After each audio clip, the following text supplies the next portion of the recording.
pemain timnas Vietnam yang mendapat sorotan lantaran permainan kasar di Piala AFF 2022. Duan Van Hau absen di Piala Asia 2023. Van Hau mengalami cedera tumit dan harus beristirahat panjang dengan durasi 3 hingga 6 bulan.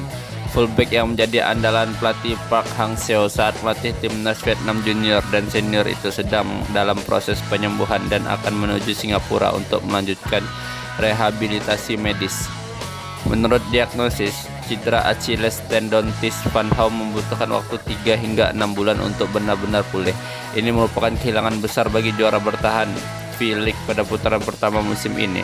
Untuk membantu pemulihan fokus Van Hau dan agar segera bisa berkontribusi di timnas klub, akan memberikan dukungan pembiayaan dari Thai Bin ke Singapura untuk pemeriksaan dan penyembuhan. Lantaran waktu pemulihan yang lama, Van Hau dipastikan absen dalam laga pertama dan kedua Vietnam pada kualifikasi Piala Dunia 2026 saat menghadapi Filipina dan Irak pertengahan bulan ini.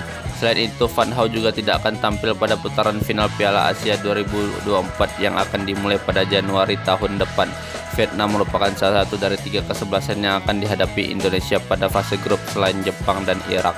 Selain itu, Indonesia juga berada satu grup bersama Vietnam pada kualifikasi Piala Dunia 2026. Jadwal duel Indonesia versus Vietnam di kualifikasi Piala Dunia 2026 berlangsung pada Maret. Van Hau adalah pemain Vietnam yang cukup akrab dengan supporter Indonesia.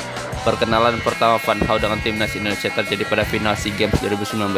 Ketika itu Van Hau melanggar kaki Evan Dimas hingga mantan pemain timnas Indonesia U19 itu harus menggunakan kursi roda dalam prosesi penyerahan medali pada Piala AFF 2022.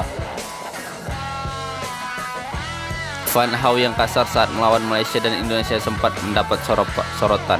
Pada laga semifinal melawan Indonesia, Dendi Sulistiawan dan Ringky Kambuaya menjadi korban tackle Van Hau, sementara Asnawi Mangkualam mendapat sikut pemain 24 tahun tersebut.